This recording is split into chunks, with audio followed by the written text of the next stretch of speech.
মহান মাওলাই করিম কিয়ামতের দিন লৌহে মাহফুজকে প্রশ্ন করবেন, আমার কালাম কই? তোমার কাছে হেফাজতে ছিল, আমার কালাম কি তোমার হেফাজতে আসেনি? আয় আল্লাহ, আপনার কালাম আমার হেফাজতে ছিল, জিবরাইল আইসা আমার কাছ থেকে নিয়ে গেছে। আল্লাহ পাক রব্বুল আলামিন জিবরাইল আমিনকে জিজ্ঞাসা করবেন, জিবরাইল, আমার কালাম নাকি তুমি আনছো, হেফাজত কেমন করছো? আয় আল্লাহ, আপনার কালাম লৌহে মাহফুজ থেকে যেমনি আনছি, হেফাজতের সাথে আপনার হাবিব পর্যন্ত পৌঁছায়া দিছি। একটা হরফ হেরফের হয় নাই, একটা নকতাও হেরফের হয় নাই। হেফাজতের সাথেই দিয়ে আসছি আপনার হাবিবের কাছে জিম্মাদারি। আল্লাহ পাক রব্বুল আলামিন আপনার আমার পয়গম্বরকে হাসরের মাঠে জিজ্ঞাসা করবেন, দোস্ত আমার কালাম কই? আমার কালামের হেফাজত কি পরিমাণ করছে? আপনার আমার পয়গম্বর আল্লাহর সামনে দাঁড়ায় বলতে থাকবেন, আল্লাহ, আপনার কালাম হেফাজত করার জন্য আমি তায়েফের ময়দানে পাথরের আঘাত খাইছি। আপনার কালামকে হেফাজত করার জন্য উহুদের ময়দানে দান শহীদ করে দিছি। আপনার কালাম হেফাজতের জন্য আমার সাহাবীরা শাহাদাত বরণ করেছে, আমার কলিজা ছাড়া তৈরি করা সাহাবীগণ শহীদ হয়ে গেছে। আমি চলে আসার পর আপনার কালামের হেফাজতের জিম্মাদারি আমার উম্মতের উপরে দিয়ে আসছি, যে আপনার উম্মত কি আমার কালামের হেফাজত করতে পারছে নাকি? আপনার উম্মত আমার কালামের হেফাজত করতে পারছে নাকি? যথাযথ হেফাজত করছে নাকি? আপনার আমার পয়গম্বর বলেন, আল্লাহ, আমার উম্মতকে জিজ্ঞাসা করিয়েন না হেফাজত করছে কিনা, আপনার কালামকেই জিজ্ঞাসা করে। আপনার কালামকে জিজ্ঞাসা করেন। কিয়ামতের কঠিন ময়দানে আল্লাহ পাক রব্বুল আলামিন আল্লাহর কালামের সাথে আলোচনা চলবে। আল্লাহর কালাম আল্লাহর সামনে দাঁড়াবে, বর্ণনা দাও, আখিরি জামানার পয়গম্বরের উম্মতেরা তোমার হেফাজত করছেনি? করিয়া থাকলে কেমনে করছে বর্ণনা দাও। আল্লাহর কালাম বলতে থাকবে, আল্লাহ, একদল মানুষ তোমার কালাম হেফাজত করার জন্য আমাকে মুখস্থই করে ফেলছে, মুখস্থ করিয়া কোরআনের হাফেজ হয়ে আমাকে হেফাজত করছে। তামাম দুনিয়ার সমস্ত লাইব্রেরি গুলো যদি কোনো সময় চক্রান্তের কারণে যে কোনোভাবে ধ্বংস হইয়া যায়, তো তোমার কালাম যেন দুনিয়া থেকে কেউ মিটাইতে না পারে, তারা সিনার ভিতরে ভরিয়া রাখত। কাসিম নানতুবি রহমাতুল্লাহি আলাইহি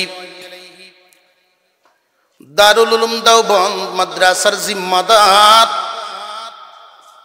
ওনার কাছে কে যেন খবর নিয়ে গেলেন, হুজুর বোর্ডিং এ খাবার শেষ, বাবুর্চি খবর নিয়ে গেছে, বোর্ডিং এ জমা কোনো চাউল নাই, খাবারের ব্যবস্থা করতে হবে। তালিবে ইলমরা গত ওয়াক্তে খানা খাইতে পারে নাই, যেই পরিমাণ ছিল সামান্য করে দেওয়া হয়েছে, আর নাই আগামী ওয়াক্ত থেকে। কাসিম নানতুবি রহমাতুল্লাহি আলাইহি জানায়া দিলেন, যাও, ছাত্র উস্তাদ সবাই একসাথে নামাজ পড়ে আল্লাহর কাছে বলতে থাকো, দরখাস্ত জমা দিতে থাকো। কওমি মাদ্রাসার সরকার স্বয়ং আল্লাহ, দরখাস্ত জমা দিতে থাকো। আল্লাহ রাব্বুল আলামিন মঞ্জুর যখন করবেন তখন ব্যবস্থা হবে। কাসিম নানুতুবি রহমতুল্লাহি আলাইহি ব্যক্তিগত মাল থেকে যা দেবার সব আগেই দিয়ে দিয়েছেন, আর দেওয়ার তৌফিক নেই। উনিও দোয়া করতেছেন, একদিন চলে গেল, 2 দিন চলে গেছে, কোনো ব্যবস্থা হচ্ছে না। অনেক ছাত্র ছিলেন যাদের কাছে নাস্তা ছিল, ব্যক্তিগত নাস্তা নিজেও খাইতেন, এক দুইজন সাথীরাও দিতেন। কিন্তু এমন তালিবে ইলমও ছিলেন নাস্তা তো নাই, তার কোনো সাথী সঙ্গীও নাই, গাছের পাতা ছাবায়া রস খাইতেন। 3 দিনের মাথায় কাসিম নানুতুবি রহমাতুল্লাহি আলাইহি মনে মনে সিদ্ধান্ত নিলেন, আর ঘরে বসে থাকা যাবে না, আমি তো জিম্মাদার, আল্লাহর কাছে আমার জবাব দিতে হবে। এদেরকে আমি না খাওয়া কেমনে রাখি? উনি আবার কারোর কাছে গিয়া চাইতেনও না। মুসলমানদের কাছে মাদ্রাসার হালত বলাটা মাদ্রাসার জিম্মাদারের কাজ। মাদ্রাসার যিনি জিম্মাদার, বছরে একবার আপনারা আসেন, সারা বছর মাদ্রাসায় পড়াশোনার ব্যবস্থাটা আপনারা করে দেন, আর আপনাদেরকে একদিন সবক পড়াশোনা করার ব্যবস্থা মাদ্রাসায় করে দেয়। এটা মাহফিল। এই দিন আপনাদেরকে মাদ্রাসার হালত শুনাইবেন, জনগণই হালতের সমস্যা সমাধানের সিদ্ধান্ত নিবে। হুজুর দুয়ারে দুয়ারে ঘরে ঘরে চাইবেন না। যেই এলাকার জনগণ মনে মনে ভাববেন আমি আখিরি জামানার পয়গম্বরের উম্মত, আল্লাহর নবী নেই, দুনিয়ার থেকে বিদায় হয়ে গেছেন, কুরআনুল কারীম রেখে গেছেন, কোরআনের জিম্মাদারি আমাদেরকে নিতে হবে, কোরআন হেফাজতের জিম্মাদারি নিতে হবে। সুতরাং যার যার অবস্থান থেকে প্রত্যেকেই চেষ্টা করতে হবে, হাত বাড়ায় দিতে হবে। কাসিম নানুতুবি রহমাতুল্লাহি আলাইহি কারোর কাছে উনি চাইতেন না, আর মুসলমানের সংখ্যাও ছিল সেখানে কম, হিন্দু অধ্যুষিত এলাকা। এমনি অনেক মানুষ ক্রিটিসাইজ করত, এত বড় মাদ্রাসা জমাইছ কেমনে চালাইবা? কাসিম নানুতুবি রহমাতুল্লাহি আলাইহি মনে মনে সিদ্ধান্ত নিয়ে নিলেন যে কোনো এক জায়গায় গিয়ে আমি কাজকর্ম করব, কাজের বিনিময়ে যা পাইব তা দিয়ে আমি এদেরকে খাওয়ানোর ব্যবস্থা করব। ভারতবর্ষের বড় হুজুর, জগৎ বিখ্যাত আলেম, এত বড় আল্লাহওয়ালা, এত বড় একজন মাহের ব্যক্তি, ঘর থেকে বাহির হয়ে গেলেন, গিয়া কামলা দিবেন, রুজি করিয়া টাকা দিয়া তালিবে ইলমদেরকে খানা খাওয়াইবেন। উনি রাস্তা দিয়ে যাচ্ছেন আর মনে মনে ভাবছেন আমাকে যারা চিনে কোনোদিন কাজ তারা দিবে না। যাইতে যাইতে যাইতে যাইতে এমন একটা এলাকার দিকে যাইতে লাগলেন যেখানে মানুষের নাম জানে ঠিক, কিন্তু চেহারা চিনে না। কাসিম নানুতুবির নামটা তো ভারতবর্ষের কোনায় কোনায় সব জায়গায় পৌঁছে গেছে, কিন্তু তখনকার সময়ে মিডিয়ার যুগ ছিল না, চেহারা মানুষ চিনত না। উনি যাইতে যাইতে ও পরিচিত এলাকায় গিয়ে ঢুকে গেলেন যেখানে মানুষ ওনারা চিনে না, আর ওনার যেই পোশাক আশাক লেবাস ছিল একদম সাধারণ মানুষের মতো চলতেন।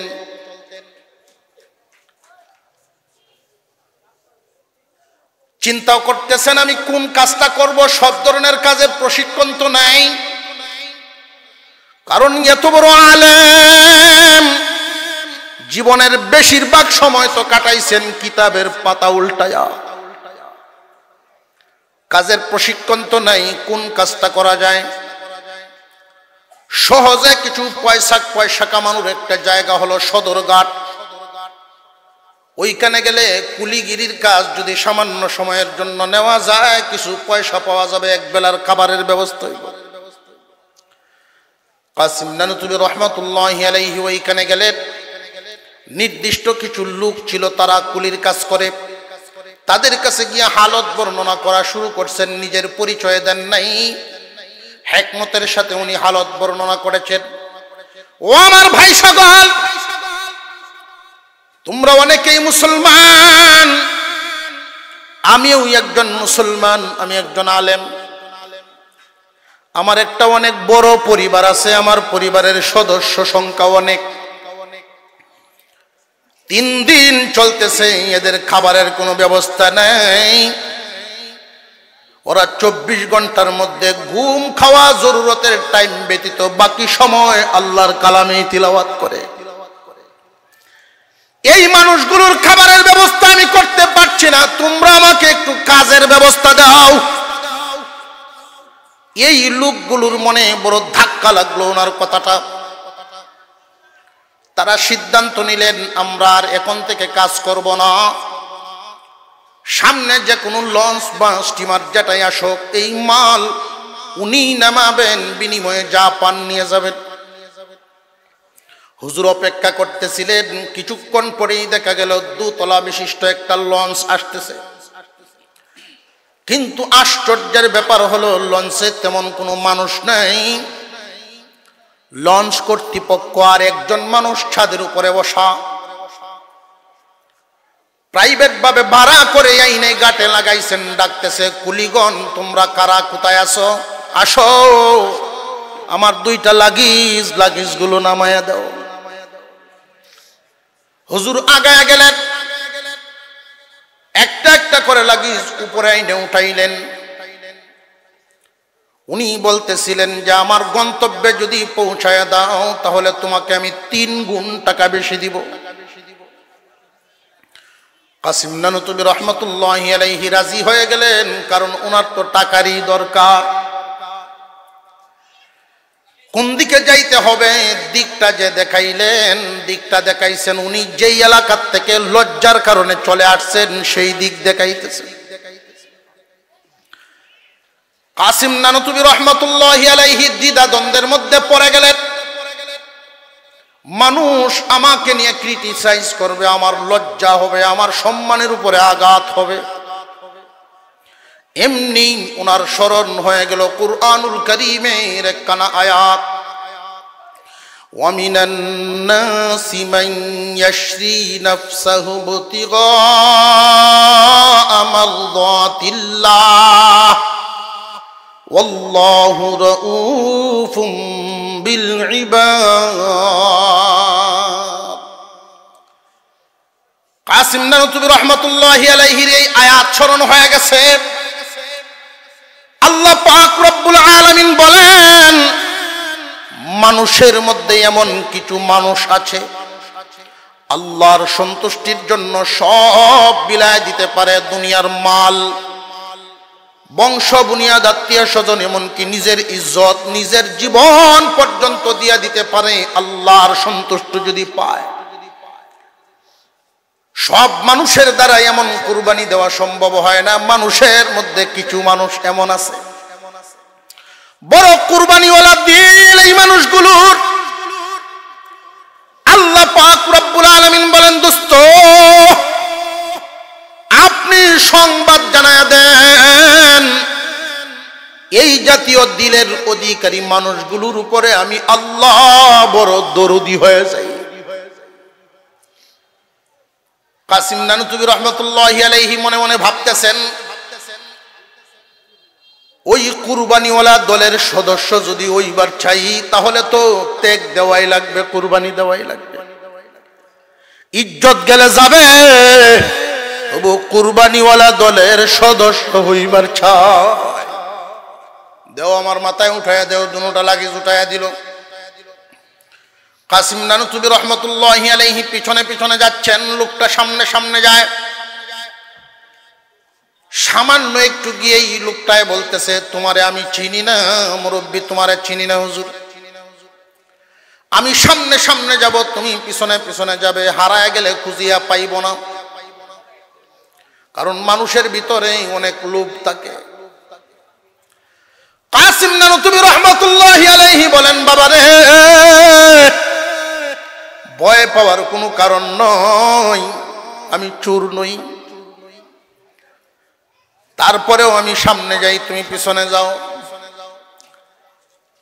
কুরবানিওয়ালা দলের সদস্য হয়ে যখন রওনা দিছেন, আল্লাহ তো বলছেন এই দলটার উপরে আল্লাহ দরদি হয়ে যান। সামনের দিকে যাইতেছেন, মালিক পিছনে পিছনে হাঁটতেছে। এমনি মালিকের মনে উদয় হলো, এই রকম বয়স্ক একজন মানুষ বাড়ি দুইটা লাগেজ কেমনে বহন করে? এই লোকটা হুজুরের মাথার দিকে তাকাইছে, মাথার দিকে তাকায়া বড় আশ্চর্য হয়ে গেছে। এই লাগেজগুলো হুজুরের মাথায় নাই, মাথা থেকে আধা উপর দিয়া শূন্যে বাসিয়া যায়। দৌড়ায় সামনে চলে গেছে, হুজুর লাগেজ আগে নামান। আপনি কি মানুষ নাকি জিন? আগে পরিচয় দেন, কে আপনি? আপনার নাম কি? বাড়ি কোথায়? এবার কাসিম নানুতুবি রহমাতুল্লাহি আলাইহির চোখ দিয়ে পানি এসে গেছে।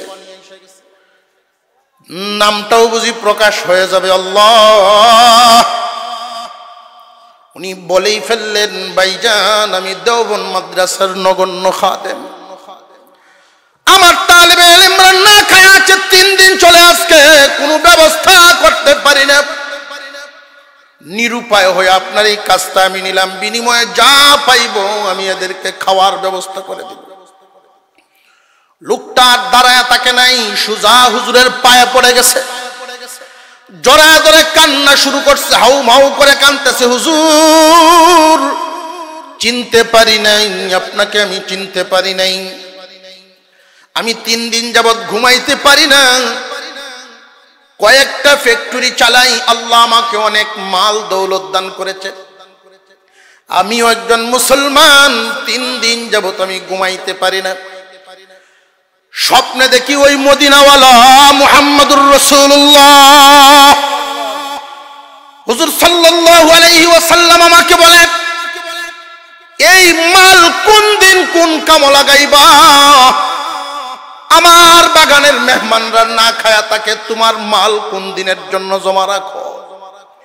হুজুর প্রথম দিন বুঝতে পারি নাই, দ্বিতীয় দিন আল্লাহর পয়গম্বর আবার দেখাইলেন, স্বপ্নে দেখলাম নবীজিকে, বুঝতে পারি নাই। তৃতীয় দিন হুজুর ঠিকানাও বলে দিন, আমার একটা ধমকও মারছে। ঘুম থেকে উঠে আর দেরি করি নাই, লাইনের লঞ্চের অপেক্ষা করি নাই, রিজার্ভ লঞ্চ নিয়ে নিছি, যত তাড়াতাড়ি পৌঁছা দরকার, বিশ্ব নবীর বাগানের মেহমানদের খাবারের ব্যবস্থা দরকার। হুজুর আপনি বুঝি জিম্মাদার, কতটুকুন পরিস্থিতির সম্মুখীন হইলে পরে আপনি এমন রাস্তায় নামছেন? হুজুর বুঝতে পারি নাই, এই 2 লাখিস ভর্তি টাকা নিয়া তালেবে ইলমদের খানার জন্য আমি রওনা দিছি। ইন্না আনজালনাহু ফি ইন্না নাহনু নাযালনা যিকরা ওয়া ইন্না লাহু লাহাফিজুন। আল্লাহ বলেন, কুরআনুল কারীম নাজিল করেছি আমি আল্লাহ, হেফাজতের জিম্মাদারিও গ্রহণ করেছি আমি আল্লাহ। আসমানি কিতাব শুধু কি কোরআন না, আরো আছে তাওরাত, জাবুর, ইনজিল, ওইগুলো কিন্তু এখন অক্ষুণ্ণ নাই, অপরিবর্তিত নাই, পরিবর্তন হয়ে গেছে। কারণটা কি? ওইগুলো তো আসমানি কিতাব পরিবর্তন হইল, কারণ কি? ওইগুলো আল্লাহ পাক রব্বুল আলামিন নাজিল করেছেন, কিন্তু হেফাজতের জিম্মাদারি গ্রহণ করেন না। ওইগুলো নাজিল করেছেন আল্লাহ, কিন্তু হেফাজতের জিম্মাদারি গ্রহণ করেন নাই। কোরআন নাজিল করেছেন যিনি, হেফাজতের জিম্মাদারি নিয়েছেন তিনি। পৃথিবীর কারোর ক্ষমতা নাই একটা হরফ পরিবর্তন করে। আল্লাহু আকবার বলেন। আমরা বড় ভাগ্যবান জাতি, বিনা দরখাস্তে, বিনা চাওয়ায় হুজুরে আকরাম সাল্লাল্লাহু আলাইহি ওয়াসাল্লামের উম্মত হতে পারছি।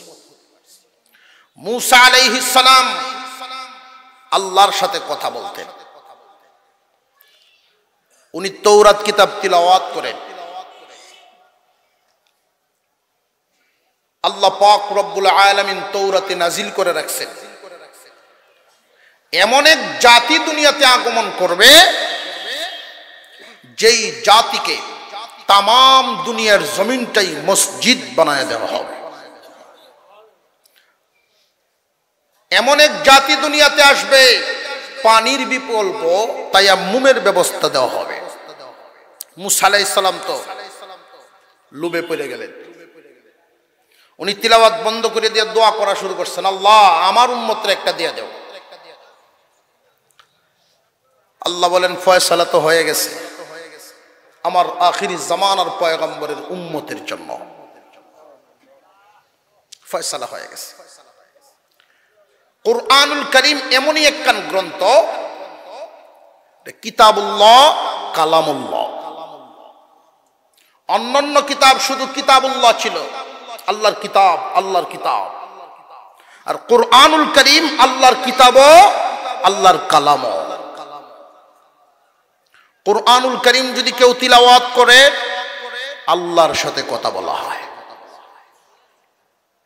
সুবহানাল্লাহর আওয়াজ দিয়ে আস্তে কইতেছে। মুসা আলাইহিস সালাম বলছিলেন আমি তো আপনার সাথে কথা বলি, এই নিয়ামত তো আর কেউ পাইব না। আল্লাহ বলছিলেন মুসা তুমি আমার সাথে কথা বলো কয়েকটা শর্তের ভিত্তিতে, কয়েকটা শর্ত সাপেক্ষে তুমি আমার সাথে কথা বলো। আর আখিরি জামানার পয়গম্বরের উম্মত বিনা শর্তে আমার সাথে কথা বলবে। মুসা আলাইহিস সালাম আল্লাহর সাথে কথা বলতেন, এক নাম্বার শর্ত ছিল ওযু লাগবে, ওযু ছাড়া চলবে না। দুই নাম্বার শর্ত ফাখলানা আলাইক ইন্নাকা বিল ওয়াদিল মুকদ্দাসি তুয়া, জুতা খুলে আসতে হবে, জুতা পায়ে রাখা যাবে না। তিন নাম্বার শর্ত তুর পাহাড়ে আসতে হবে, ভিন্ন জায়গায় চলবে না, নির্দিষ্ট জায়গা, ওযু জুতা ছাড়া নির্দিষ্ট জায়গা। চার নাম্বার আল্লাহ পাক রব্বুল আলামিনের দেওয়া নির্ধারিত টাইমের ভিতরে কথা শেষ করতে হবে, ইচ্ছাকৃত 1 সেকেন্ড বাড়াইতে পারবা না। মুসা আলাইহিস সালাম এই 4 শর্তের ভিত্তিতে আল্লাহর সাথে কথা বলতেন। আল্লাহ পাক রব্বুল আলামিন বলেন ও পয়গম্বর আখিরি জামানার উম্মতেরা আমার সাথে কথা বলবে বিনা শর্তে, ওযু ছাড়াও পড়তে পারবে, ওযু সহও পড়তে পারবে। আল্লাহর কালাম জুতা ছাড়াও তিলাওয়াত করা যায়, জুতা সহও তিলাওয়াত করা যায়। আল্লাহ যদি বলতেন যে কোরআন নাজিল করেছি মক্কা মদিনায়, তিলাওয়াত করলে সেখানে যেতে হবে, আল্লাহ পারতেন না? পারতেন না। মহান মাওলা কারীম আম করে দিলেন, পৃথিবীর যে কোনো জায়গা থেকে ইচ্ছা করবে একজন উম্মত আল্লাহর সাথে কথা বলতে পারবে। আল্লাহর পক্ষ থেকে টাইম বেঁধে দেওয়া হয় নাই যে 10 আয়াত পড়তে পারবা, এর বেশি পারবা না, এরকম বেঁধে দেওয়া হয় নাই। বরং বলা হয়েছে যে যত বেশি তিলাওয়াত করবে তার মর্যাদা তত বাড়বে। আল্লাহু আকবার বলেন। এই কোরআন মিটিয়ে দেওয়ার জন্য যুগে যুগে বহু চক্রান্ত হয়েছে, কিন্তু কেউ পারে নাই, কারণ জিম্মাদারি নিছেন কে? আল্লাহ। ইসলামের একজন বাহাদুর ছিলেন খালিদ সাইফুল্লাহ, খালিদ ইবনে ওয়ালিদ রাদিয়াল্লাহু তাআলা। খালিদ ইবনে ওয়ালিদ রাদিয়াল্লাহু তাআলা বহু যুদ্ধে অংশগ্রহণ করেছেন, সেনাপতির দায়িত্ব পালন করেছেন, বিজয় লাভ করেছেন। ওনার গায়ে অসংখ্য আঘাত, তরবারির আঘাত। বিছানায় শেষ জীবনে উনার বিবি তেল মালিশ করতেছিলেন। এই দাগগুলো দেখে দেখে বলতেছেন এত দাগ আপনার গায়ে, হাউমাউ করে কান্না শুরু করে দিয়েছে। কত তামান্না, কত আশা নিয়ে জিহাদের ময়দানে গেছি, শহীদ হব বলে। আল্লাহ আমাকে শহীদ হিসাবে কবুল করেন নাই, আমি শহীদ হতে পারলাম না। বুড়া অবস্থায় বিছানায় পড়ে রইলাম। মনে এই যে একটা দুঃখ রয়ে গেল, আল্লাহ কেন আমাকে শাহাদাতের মর্যাদা দেন নাই, আমার দোয়া কেন কবুল হয় নাই, এই আকাঙ্ক্ষাটা রয়ে গেল। দিনদার বিবি জবাব দেন, স্বামী আপনি কি বুঝেন নাই কেন আপনি শহীদ হন নাই? না বুঝি নাই, আমার একটু বুঝাইয়া দাও। আপনার ব্যাপারে বিশ্বনবীর জবান মুবারক থেকে বাহির হয়েছে একটা কথা, আল্লাহর পয়গম্বর বলেছেন খালেদ সাইফুল্লাহ, খালেদ আল্লাহর তরবারি। কার এমন সাধ্য আছে আল্লাহর তরবারি ভেঙ্গে দেয়? বিশ্ব নবীর জবান মুবারক থেকে বাহির হয়েছে আপনি খালেদ সাইফুল্লাহ, যদি আপনি শহীদ হয়ে যান মুনাফিক এবং কাফেররা বলবে আল্লাহর তরবারি ভেঙ্গে গেছে। কারোর সামর্থ্য নেই, আল্লাহর কালাম নাজিল করেছেন আল্লাহ, জিম্মাদারিও গ্রহণ করেছেন আল্লাহ। কোরআন যারা পড়বে বিশ্বনবী রাহমাতুল লিল আলামিন তাদের ব্যাপারে বলেন খায়রুকুম মান তাআল্লামাল কুরআন ওয়া আল্লামা। এই জমিনের উপরে, আসমানের নিচে জমিনের উপরে সর্বোত্তম মানুষ তারা কোরআন পড়ে এবং পড়ায় যারা। কোরআন পড়ানোর কাজে যারা আছে, কোরআন যেমন দামি, কোরআনের চাইতে দামি কোনো বস্তু। কুরআনুল কারীমের সাথে লাগার কারণে প্রত্যেকটা বস্তুর দাম বেড়ে যায়। লক্ষ্য করে দেখেন, যেই মাসে আল্লাহর কালাম নাজিল হয় 12 মাসের মধ্যে মাসের দাম বাড়িয়া যায় রমজান। রমজানুল মুবারকের দাম কম না বেশি? যেই রাতে 365 দিনে একটা বছর, 365টা রাত, এর মধ্যে একটা রাতের দাম বেড়ে গেল লাইলাতুল কদর। ইন্না আনজালনাহু ফি লাইলাতিল কদর ওয়া মা আদরাকা মা লাইলাতুল কদর লাইলাতুল কদরি খায়রুম মিন আলফি শাহর তানাজ্জালুল মালাইকাতু ওয়ার রূহু ফিহা বিইذনি রাব্বিহিম মিন কুল্লি আমর সালামুন হিয়া হাত্তা মাতলাইল ফজর। আল্লাহর কালাম এই রাতে নাজিল হওয়ার কারণে রাতের দামটা বাড়লো কত, রাতের ইজ্জত কত বেড়ে গেল। 1000 মাস ইবাদত করার চাইতেও উত্তম, সমান আল্লাহ বলছেন না উত্তম। উত্তম কি পরিমাণ হইতে পারে একমাত্র আল্লাহই জানেন। আল্লাহু আলাম, আল্লাহই জানেন, আমাদের জ্ঞানে নাই। তবে 1000 মাস হইতেই রাতের দাম বেড়ে গেছে। কুরআনুল কারীমের সাথে দেখবেন 40-50 টাকা দামের কাপড় দিয়া গিলাপ বানাইলেন, কভার বানাইলেন, দাম বেড়ে গেছে। এই কাপড়টারে যদি হাত থেকে পরে চুমা খায়, বুকে লাগায়, কাপড়ের দাম বেড়ে গেছে। কেন? আল্লাহর কালামের সাথে লাগার কারণে। কাঠ দিয়ে আমরা ফার্নিচার বানাই, কিন্তু একটা টুকরা কাঠ দিয়ে যখন রিহাল বানানো হয়, এই টুকরার দাম কত বেড়ে গেছে। যেই মানুষটা আল্লাহর কালামের সাথে মিলিয়া যায়, তার দাম জমিনে সবচাইতে উত্তম হয়ে যায়। এই কথাটা অনেকেই বুঝে না।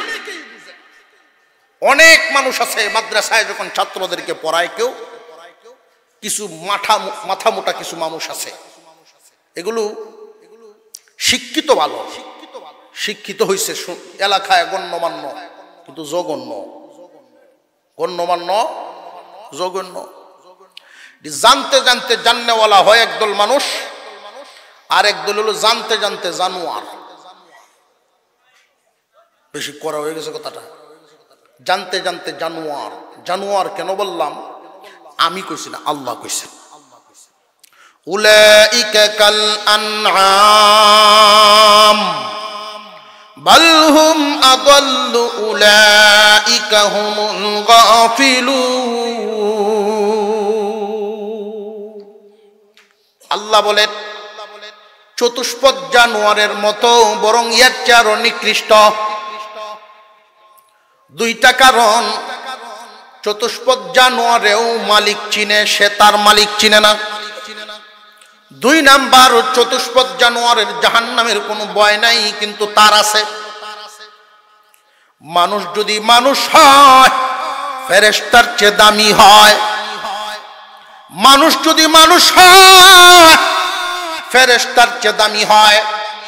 মানুষ যদি অমানুষ হয়, কুকুরের চেয়েও নিকৃষ্ট হয়। মাদ্রাসায় পরে এক ছাত্র এটা ডাইকে নিছে, এক বেড়ায় রিটায়ার্ড আইসুন, তাই রিটায়ার্ড আইসা ডাইকে নিছে, কই যাস? প্রতিদিন দেখছি টুপি পাঞ্জাবি পিন্দিয়া, ছোট মানুষ। কয় মাদ্রাসার যাই। তোর বাপের নাম কি? তা কয় অমুক। তুইও বেক কল, তোর বাপও বেক কল। মাদ্রাসাত কেড়ে পড়ায়, এও বেক কল, হের বাপও বেক কল। এই জাতীয় চিন্তা ভাবনা একদল মানুষের আছে। খালি খতম পর্বের দাওয়াত খাইবে, আর তো কুস্তা থাকতো না। যার বুঝ যেমন, যে চিনে কোন বস্তু, যদি কেউ চিনে দাম দিয়ে কিনে, আর যদি কেউ চিনে না এমনি দিলেও নিবে না। কথা বুঝে আসতেছে?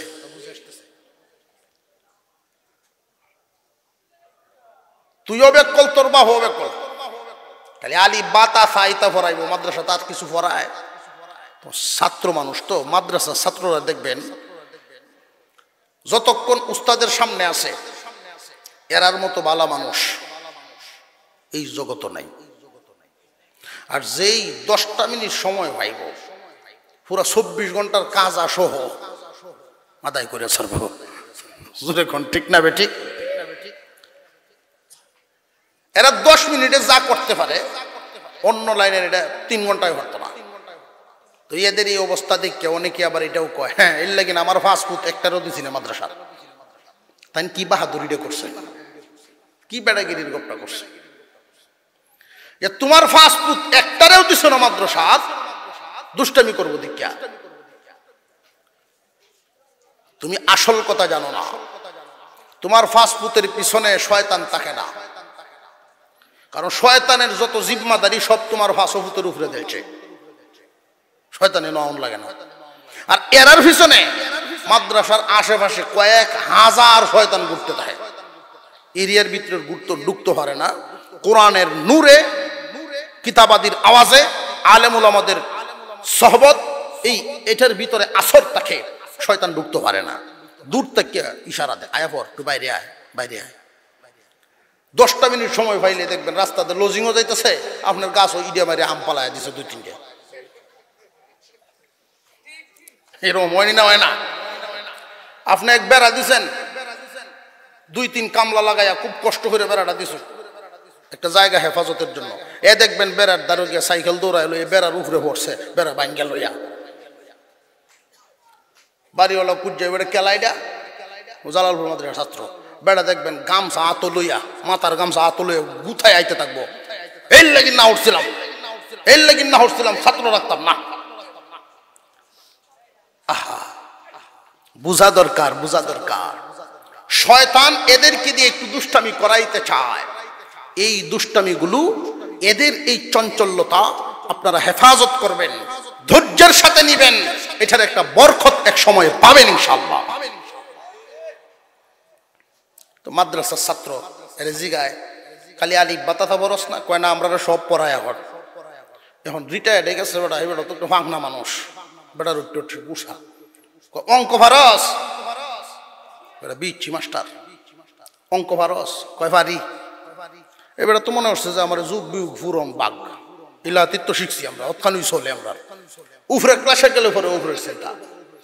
স্যারে এমন এক অঙ্ক ধরিয়া বইছে ছাত্ররে, কয় কষে আমার এই দিঘিত কয় বালতি পানি হইব, মাপে বের কর। কয় বালতি পানি হইব পুকুর, এটা বের কর। বেটাও বিপ্লবী করতেছে। মাদ্রাসার ছাত্র হয়, কয় আপনার বালতিটা কতখান বড়? বালতিটা যদি দিঘির সমান হয় তো 1 বালতি হইব। বালতি যদি পুকুরের অর্ধেক হয় তো 2 বালতি, তার অর্ধেক হইলে 4 বালতি, তার অর্ধেক হইলে 8 বালতি, শুরু করতে থাকুন, আপনি হিসাব মিলাইতে থাকুন। না রে বাবা, তোর মাথাত মাল আছে বাবা, বাবা তুই যা। তালিবে ইলমদের মর্যাদা আল্লাহ দিয়েছেন। আল্লাহ হুজুর সাল্লাল্লাহু আলাইহি ওয়াসাল্লাম বলেন, যেই রাস্তা দিয়া পথে ঘাটে যখন তালিবে ইলম রাস্তা দিয়া যায়, মাদ্রাসার ছাত্রদেরকেই আমরা তালিবে ইলম বলে থাকি, তারা যখন রাস্তা দিয়ে হাঁটে আল্লাহর নূরের ফেরেশতারা এদের সম্মানে তাদের পাখা ছড়াইয়া দেয়। কত মর্যাদা। গ্রাম্য এক লোক এই ওয়াজ শুনছে, গ্রামের এক লোক এই ওয়াজ শুনছে, তালেবে ইলমদের এত দাম, এদেরকে আদর করলে আল্লাহ খুশি হন। তো বুড়া মানুষ বিদেশ থেকে এসে বহুদিন স্বাস্থ্য মাস্ত মুড়ো হয়েছে, এখন আর কাজ কাম করে না, বাড়িতে আসছে। গ্রামেই ছিল একটা হিফজখানা, ওনার গরুর ফার্ম আছে। তো দুধ বিক্রি করে এরপরে এক কলসি দুধ রাখে, গরম করে প্রত্যেক দিন মাদ্রাসায় নিজে কাঁধে করে লয়ে যায়। এক গ্লাস করে ছোট ছোট কাপ দিয়ে প্রত্যেকটা ছাত্ররা খাওয়ায় আসরের পরে। প্রতিদিনের আমল হয়েছে তার, যে এই উসিলাই নিয়ে আল্লাহ আমারে মাফ করেন দেখি। প্রতিদিন তার ফার্ম থেকে এক কলসি দুধ গরম করিয়া এটা কাঁধে করে লইয়া যায় মাদ্রাসায়। আসরের নামাজ পড়ে যখন ছাত্ররা বাইরে তাকায়া দেখে বুড়া গাছের তলে বয়ে রয়েছে, ছাত্ররা গিয়ে সব জমবো, এক গ্লাস করে দিব সবাই। ছাত্ররাও তারে খুব আদর করে সম্মান করে দাদা দাদা ডাকে। তো বেটা একটু মুডা, এই যে কইছিলাম না উস্তাদরা সামনে যখন তাকে না তখন তো শয়তানে গুতায় না, বেটার দাদা তো ডাকেই, বেটার আড়ালে আর একটা শব্দ ডাকে, মটকা। বেটা একটু মুডা, মটকা খয়। তো একদিন দুধ নিয়ে আসতে একটু দেরি হয়েছে, আসরের নামাজ পড়িয়ে দেখে যে গাছের তলে নাই। একটা আর একটা ডাকে, আজকে আমরা মটকা নাই, মটকা দিয়ে আইলো না দুধ লইয়া। বেটা মাদ্রাসার পিছন দিয়ে আইতাছে মাত্র দুধটা লইয়া, শূন্য কই কি সর্বনাশ, আমি এত আদর করি আর আমার সামনে দাদা ডাকে, আর আমার আড়ালে বুঝে আমার মটকা কর। মনটা ভীষণ খারাপ হয়ে গেছে বেটার। দুধ লইয়া আর মাদ্রাসার মাঠও ঢুকছে না, এনতে গেছে বাড়িতে। বিবি সব জায়গায় কি ব্যাপার, দুধ লইয়া গেলেন, খাওয়াইলেন না, আয়া পড়লেন, মাদ্রাসা বন্ধ নাকি? না মাদ্রাসা বন্ধ না, আমার দুধ দেওয়া বন্ধ থেকে। কই এত চিত্তে গেলেন, কারণটা কি? আমার কাছে কন না, তোমার কাছে কন লাগতো না। বেটা মনে মনে জানে, তুমি যদি শুনো যে মটকা কইছে আমার, তুমি জীবন বড়াই আমার মটকা কইবা, এটা বেজাগা, এনে কন যেত, তোমার টান কন যেত না। এশার নামাজ পড়ে খানা খায় উনি ঘুমাইছেন, স্বপ্নে দেখেন হাসরের মাঠ কায়েম হয়ে গেছে। হাসরের মাঠ কায়েম হয়েছে, ফুলসিরাত দাঁড় করানো হয়েছে। ব্রিজের উপরে ছাত্ররা, উস্তাদ যখন থাকেন না তখন যেভাবে লাফালাফি ফালাফালি করে, দুষ্টামি বাপ, মনের আনন্দে 10 মিনিটে ছুটি ভাই দেখুন কি করে। এই ব্রিজের উপরে, ফুলসিরাতের ব্রিজের উপরে তারা এরকম করতেছে, লাফালাফি। আর এই যে দুধওয়ালা মটকা উঠতে পারে না, 2 কাইক সামনে যায়, 1 কাইক পিছনে আয়। খুব কষ্ট হইতেছে তার স্বপ্ন যুগে। এমনি একটাই দেখে নিছে, আমরা মটকা দিই, আমরা মটকা দাদারে আন। একজনে গিয়ে ধরছে, এমনি তাদের কাছে চলে গেছে। ঘুম থেকে উঠেই হাউমাউ করে কানতেছে, মাদ্রাসায় যেতেছে, যে আমি গতকালকে দুধ নিয়ে আসলাম, ফিরে গেলাম, আবার এখন কান দিয়া কেন আইলাম? সব ছাত্রদেরকে জমা করেন, উস্তাদগণ বসেন, আমার স্বপ্নটা শুনেন। বর্ণনা করছেন আর কানতেছেন, বলতেছেন, ওই আমার নাতিরা, তোরা কি হাসরের মাঠে সত্যি আমার এইভাবে নিয়ে যাইবি? সত্যি কি এইভাবে নিয়ে যাইবি?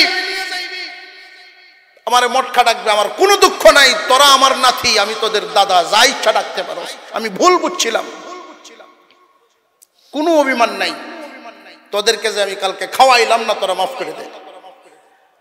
জোড়ায় ধৈর্য সব ডিপোলা বানায় ধরে কান্না শুরু করছে। কিয়ামতের কঠিন ময়দানে আল্লাহর কালাম আমাদের কতটুকুন উপকারে আসবে, আল্লাহর কালামের সাথে সম্পর্ক যারা রাখেন। এই ছোট্ট একটু কথা বলেই আমার আলোচনা শেষের দিকে নিয়ে আসছে। আল্লাহ পাক রব্বুল আলামিন ডাক দিবেন, লৌহে মাহফুজ, আমার কালাম কই? আল্লাহর কালাম আল্লাহ পাক রব্বুল আলামিন লৌহে মাহফুজে সংরক্ষিত রেখেছেন, সংরক্ষিত। মহান মাওলাই করিম কিয়ামতের দিন লৌহে মাহফুজকে প্রশ্ন করবেন, আমার কালাম কই? তোমার কাছে হেফাজতে ছিল, আমার কালাম কি তোমার হেফাজতে আসেনি? আয় আল্লাহ, আপনার কালাম আমার হেফাজতে ছিল, জিবরাইল আইসা আমার কাছ থেকে নিয়ে গেছে। আল্লাহ পাক রব্বুল আলামিন জিবরাইল আমিনকে জিজ্ঞাসা করবেন, জিবরাইল, আমার কালাম নাকি তুমি আনছো, হেফাজত কেমন করছো? আয় আল্লাহ, আপনার কালাম লৌহে মাহফুজ থেকে যেমন আনছি, হেফাজতের সাথে আপনার হাবিব পর্যন্ত পৌঁছায়া দিছি, একটা হরফ হেরফের হয় নাই, একটা নকতাও হেরফের হয় নাই, হেফাজতের সাথেই দিয়ে আসছি আপনার হাবিবের কাছে জিম্মাদারি। আল্লাহ পাক রব্বুল আলামিন আপনার আমার পয়গম্বরকে হাসরের মাঠে জিজ্ঞাসা করবেন, দোস্ত আমার কালাম কই? আমার কালামের হেফাজত কি পরিমাণ করছে? আপনার আমার পয়গম্বর আল্লাহর সামনে দাঁড়ায় বলতে থাকবেন, আল্লাহ, আপনার কালাম হেফাজত করার জন্য আমি তায়েফের ময়দানে পাথরের আঘাত খাইছি, আপনার কালামকে হেফাজত করার জন্য উহুদের ময়দানে দান শহীদ করে দিছি, আপনার কালাম হেফাজতের জন্য আমার সাহাবীরা শাহাদাত বরণ করেছে, আমার কলিজা ছাড়া তৈরি করা সাহাবীগণ শহীদ হয়ে গেছে। আমি চলে আসার পর আপনার কালামের হেফাজতের জিম্মাদারি আমার উম্মতের উপরে দিয়ে আসছি, যে আপনার উম্মত কি আমার কালামের হেফাজত করতে পারছে নাকি? আপনার উম্মত আমার কালামের হেফাজত করতে পারছে নাকি? যথাযথ হেফাজত করছে নাকি?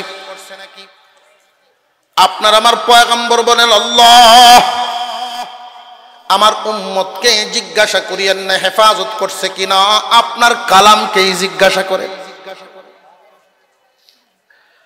আপনার কালামকে জিজ্ঞাসা করেন। কিয়ামতের কঠিন ময়দানে আল্লাহ পাক রব্বুল আলামিন আল্লাহর কালামের সাথে আলোচনা চলবে, আল্লাহর কালাম আল্লাহর সামনে দাঁড়াবে। বর্ণনা দাও, আখিরি জামানার পয়গম্বরের উম্মতেরা তোমার হেফাজত করছেনি? করিয়া থাকলে কেমনে করছে বর্ণনা দাও। আল্লাহর কালাম বলতে থাকবে, আল্লাহ, একদল মানুষ তোমার কালাম হেফাজত করার জন্য আমাকে মুখস্থই করে ফেলছে, মুখস্থ করিয়া কোরআনের হাফেজ হয়ে আমাকে হেফাজত করছে।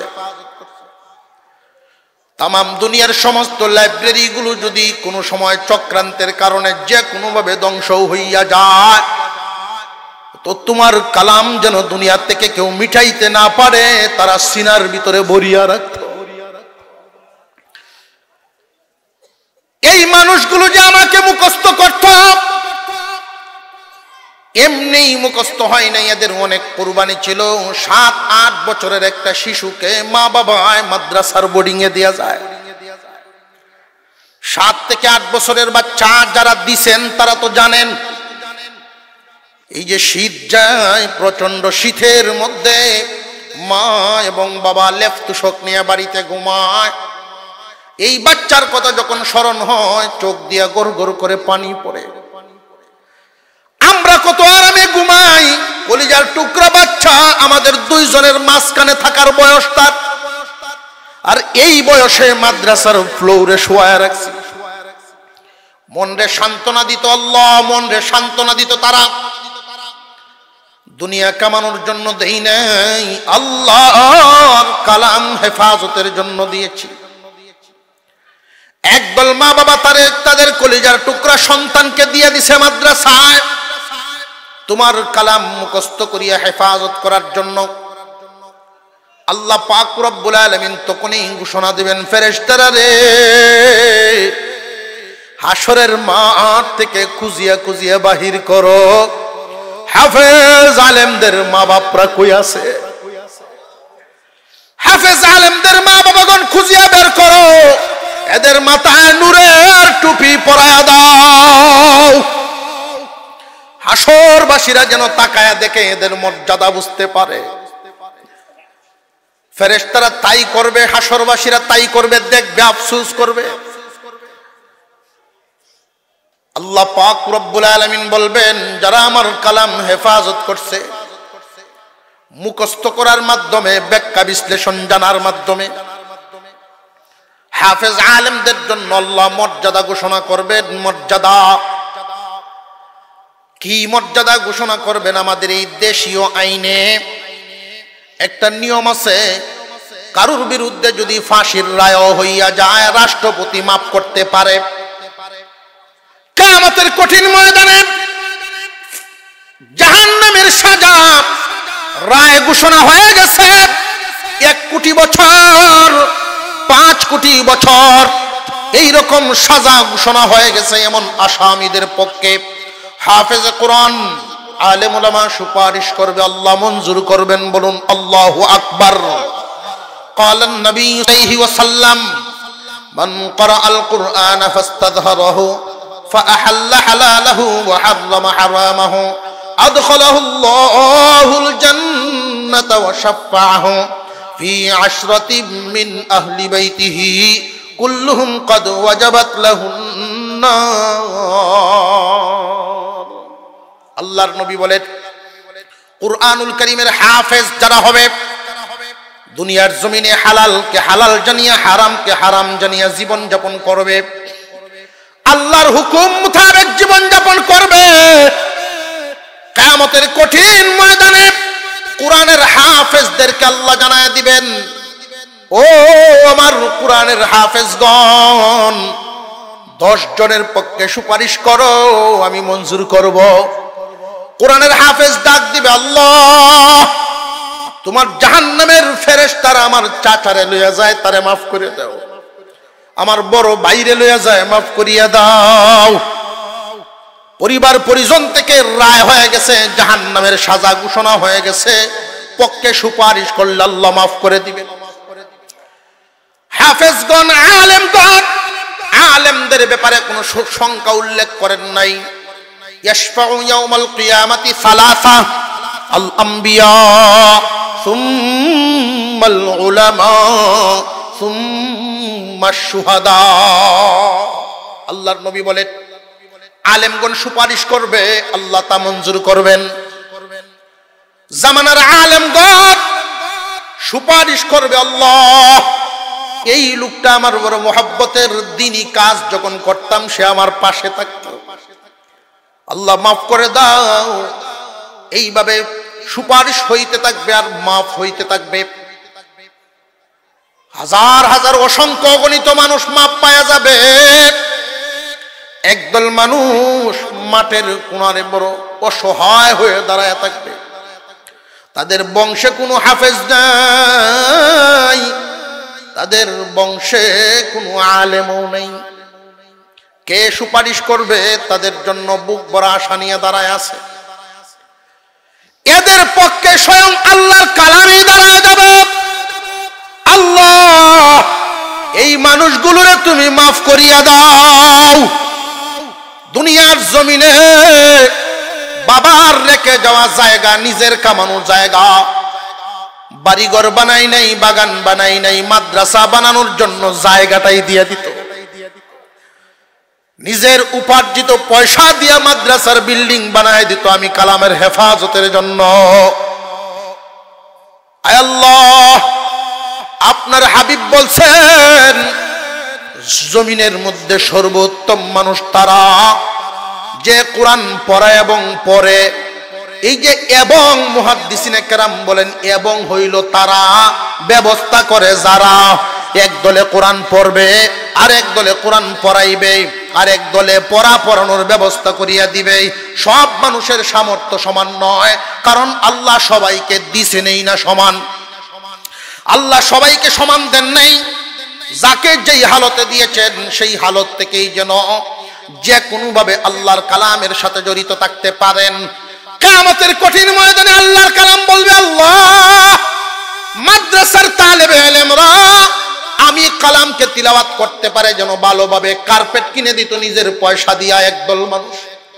লজিং রাইকে খানা খাওয়াইতো, রক্তের কোনো সম্পর্ক নাই, আত্মীয়র কোনো সম্পর্ক নাই, একমাত্র আমি কালামের সম্পর্কের কারণে খানা খাওয়াইতো।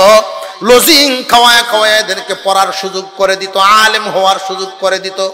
আয় আল্লাহ, এই জালালপুর এইরকম যত এলাকা কিয়ামত কঠিন ময়দানে কিয়ামতের দিন জায়গা উল্লেখ করে করে, নাম উল্লেখ করে করে আল্লাহর কালাম আল্লাহর কাছে দরখাস্ত করবে, আল্লাহ এদেরকে মাফ করিয়া দাও, এদেরকে মাফ করিয়া দাও।